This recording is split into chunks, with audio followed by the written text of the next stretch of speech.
Hi, my name is Jason Loughlin. This is Home Recording for Guitarists, presented on the UA Apollo. In this video, I'm going to show you how to set up a signal chain to get a great classic rock guitar sound. Okay, so let's take a look at UA's console here and check out the signal chain I set up. So I start with a classic amplifier here, the Marshall Plexi, and I have that set up in the unison slot.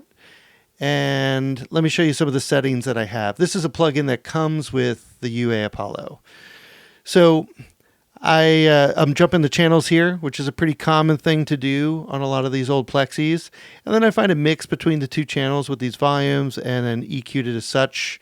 Here I've boosted the presence and the bass, and then kind of dialed in a little bit with the treble and the mids. So let me just play that for you so you can hear what's going on there. Turn this up a bit.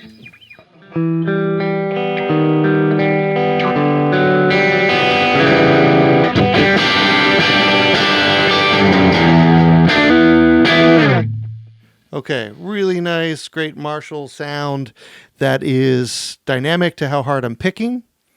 Okay, so let's go next. So I'm going to skip this first slot for a second. I'm going to come back to it. So the next thing that I want to do when I'm setting up a signal chain for this is hear an amp in the room. And so I'm going to pick this plugin here, another one that comes with the UA Apollo, the Precision Reflections engine. And I have this dialed in with kind of a large room, a little bit of pre-delay, so I'm getting some reflections off the walls. And it's darkened up a little bit here. So let's listen to that sound now.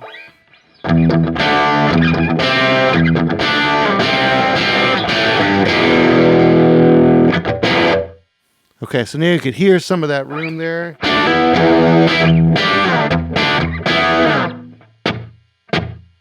Cool. So now I got an amp living in a room.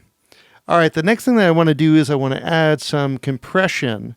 So I'm going to use the 1176. And I have this dialed in with the attack kind of dead center. I'm not looking to kill too many of the dynamics. I'm just looking to tame things a bit here. I have the release kind of on the fast side because I'm getting so much sustain from the overdriven amp. It's not necessary for me to, have a lot of sustain going on. So let's listen to that.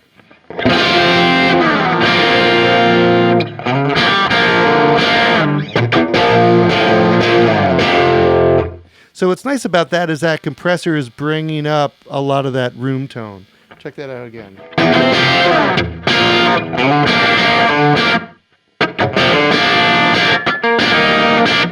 So I'm hearing a lot more room now because it's bringing up a lot of that information.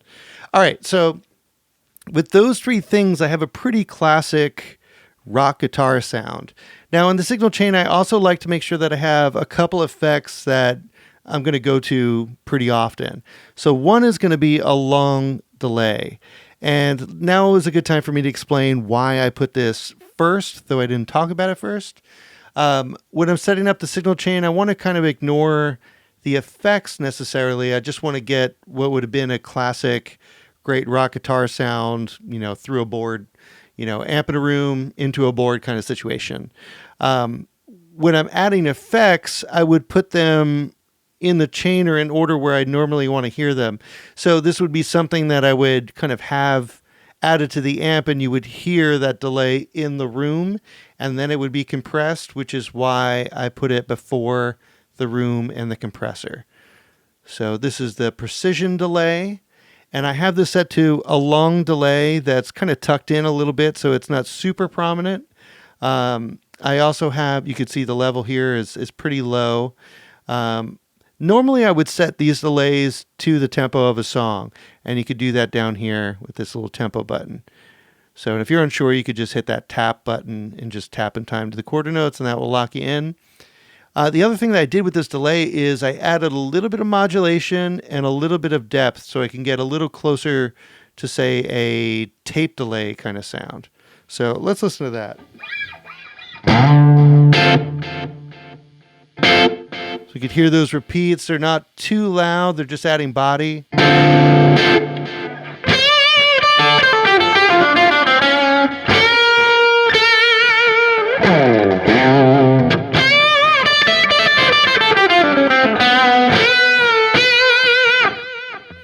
Okay, And that is something, like I said, I would just dial into taste depending on what I was playing over.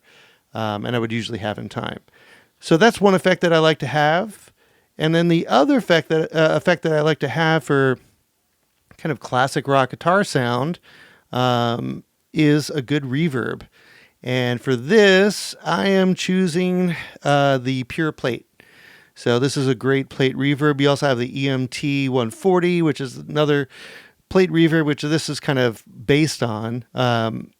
There's a lot of different kind of plates or reverbs that you could throw in that slot that would all serve this role. But the plate is just kind of a classic reverb to me. So I have this set with the length kind of right in the center here. You notice on this low cut, I have it all the way over because I don't want a lot of that low reverb muddying up my guitar sound and kind of getting in the way. The other thing is I have the wet button off because I'm not using this as a send to an auxiliary track. I'm using it as an insert. Otherwise, it would be just a cacophony of reverb. And I have it set kind of low. So let's check this out.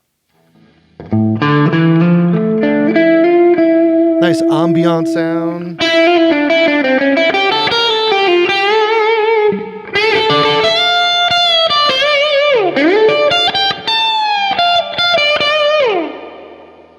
Okay, that's a really pretty sound.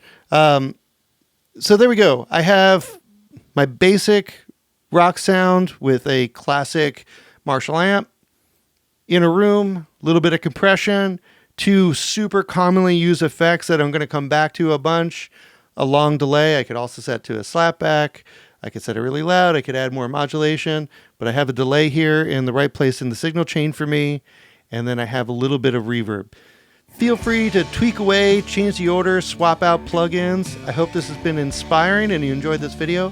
My name is Jason Loughlin. Please be sure to subscribe and ring that bell so we can let you know about new videos when they come out.